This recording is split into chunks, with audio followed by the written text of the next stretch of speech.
dipertemukan dalam kasih Tuhan, kita dapat belajar bersama. Alangkah indahnya dan baiknya sebelum kita memulai pembelajaran, mari kita berdoa. Siapa yang akan memimpin kita dalam doa? Saya, Bu. Ya, silakan. Pimpin teman-temannya dalam doa. Teman-teman, mari kita berdoa.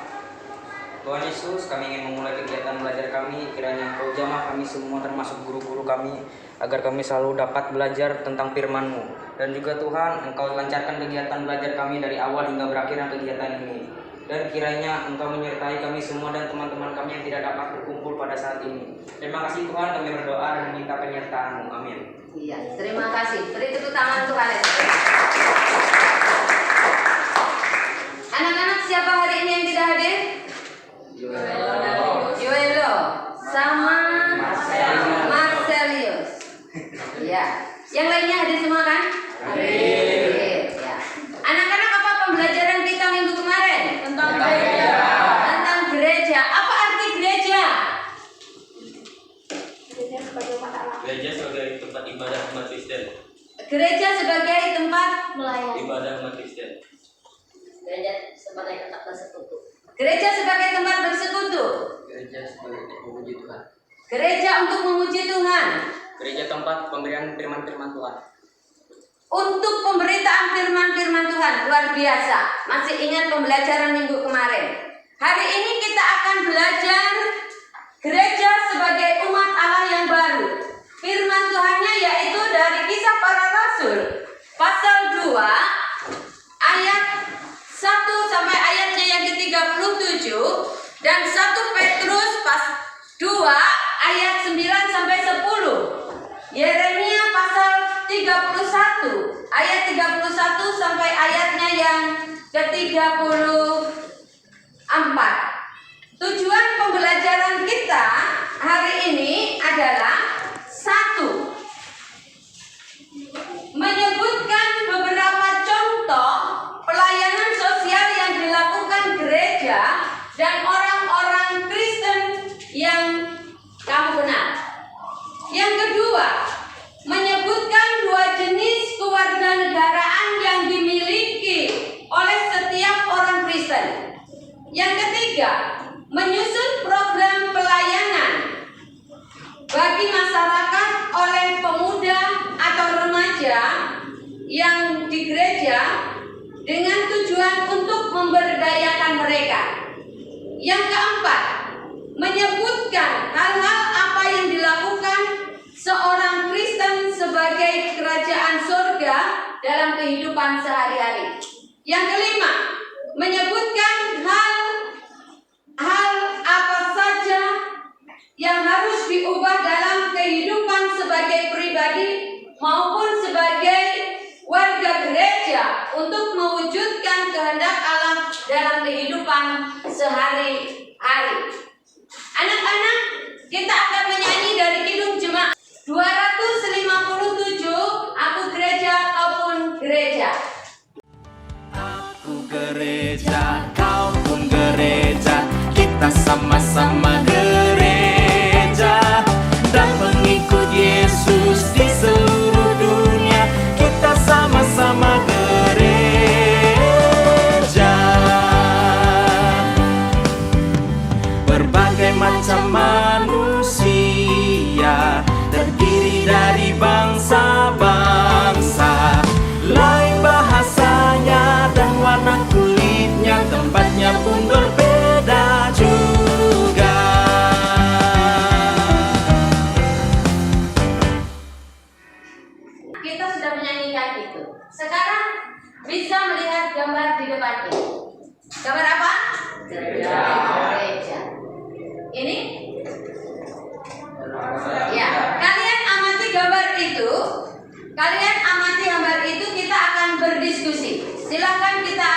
berdiskusi.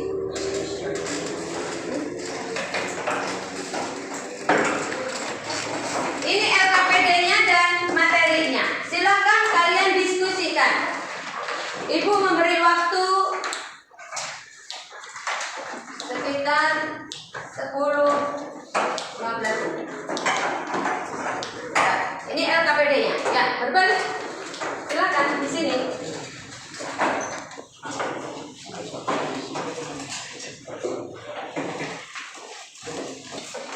Ya, diamati gambar yang di depan. Diamati kidung jemaatnya, lagunya tadi apa kaitannya? Apa dengan gambar yang di depan? Nyanyian kidung jemaat tadi. Kelompok B atau kelompok A yang dahulu menjawab? Kelompok A. Ayo, nomor kelompok A. Hal apakah yang kamu dapat dari lirik lagu di atas? Ya. Lirik lagu di atas menceritakan tentang bahwa gereja pada dasarnya adalah orang-orang yang memiliki iman terhadap Yesus dan kesamaan iman ini meluluhlantahkan perbedaan yang ada pada diri setiap manusia. Iya, hebat, luar biasa. Tapi di tepuk tangan di sini. Kelompok B. Ya, silakan siapa yang mau maju, yang mau mempresentasikan.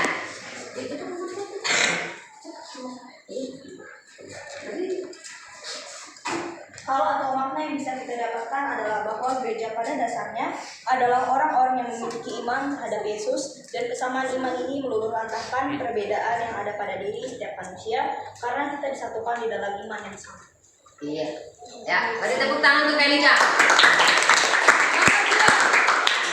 Nomor dua kelompok A dulu. Kelompok B. Sebutkan beberapa gereja yang kamu kenal. Gereja Kalimantan Evangelis, Gereja itu, Gereja Kalawa, Gereja HKBP Kasongan, Haria Kristen Batak Protestan. Iya, itu. Huria Batak Protestan, GKE. Ya. Gereja apa saja kelompok sini? Ayo. Gereja Pentakosta dan Gereja Gembala dan Gereja Ribut Asih, Gereja Kelawa dan Gereja Katolik. Iya, hebat, luar biasa. Beri tepuk tangan. Apakah bangunannya megah atau mewah? Tidak, tetapi gedung gereja tidak dipandang dari bentuk mewah, megah ataupun sederhana. Karena gereja tempat beribadah, menyembah, memuji, dan meninggikan nama Tuhan Yesus. Iya, luar biasa. Beri tepuk tangan saya. Bangunan gereja tidak dilihat dari megah atau mewahnya, yang penting nyaman buat beribadah. Iya. Gereja tidak kita pandang megah atau mewahnya, tetapi nyaman atau tidak kita beribadah. Gambarkan kondisi gedungnya. Kelompok sini.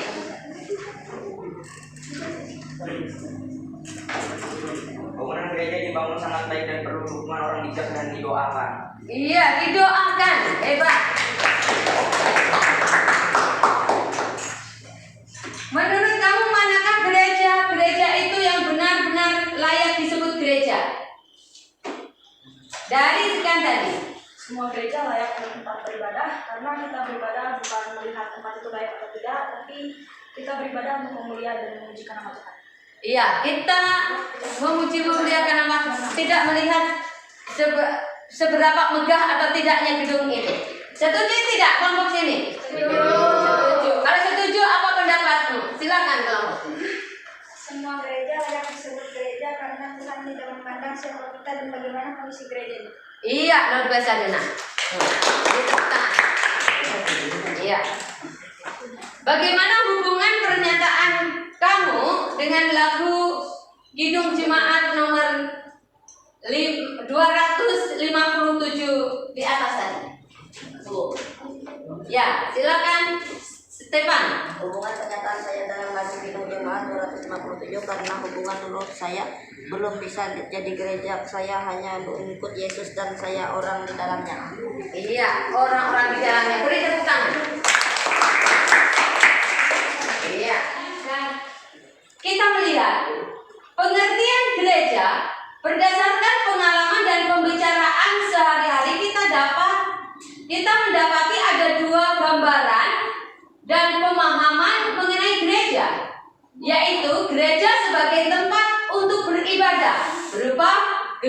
dan bangunannya. Gereja sebagai tempat persekutu umat Tuhan atau berkumpul orang-orang beriman. Nah, itu kesimpulannya. Apa yang dapat kita simpulkan dari pelajaran kita hari ini? Ya, silakan.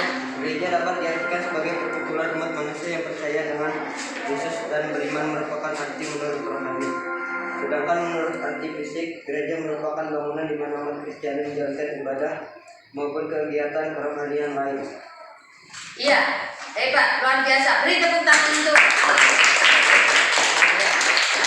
Itu adalah kesimpulan kita dari pelajaran kita hari ini. Anak-anak, tadi setelah diskusi kita sudah mengambil kesimpulan. Ini ada tugas penilaiannya, silakan dikerjakan. Silakan dikerjakan untuk penilaiannya. Sudah selesai anak-anak? Sudah. Ya, sini dikumpulkan kembali. Biar ibu memberikan penilaian dan ya. Ibu akan ingatkan bahwa pelajaran minggu yang akan datang adalah mengenal gerejaku. Untuk dipelajari, nas hafalannya yaitu Kisah Para Rasul pasal 2 ayatnya yang ketiga. Sebelum kita mengakhiri pembelajaran kita hari ini dalam doa, kita menyanyi Hari Ini Kurasa Bahagia. 1, 2, 3.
Ya Tuhan, terima kasih karena sudah menyertai pembelajaran kami dari awal hingga berakhirnya ini. Terima kasih karena sudah memberikan ilmu-ilmu di dalam diri kami, dan kami akan melakukan aktivitas-aktivitas kami lagi selanjutnya setelah ini. Dalam nama Tuhan Yesus, Engkau selalu menyertai kami. Amin. Iya, terima kasih. Selamat pagi. Pagi, Bu.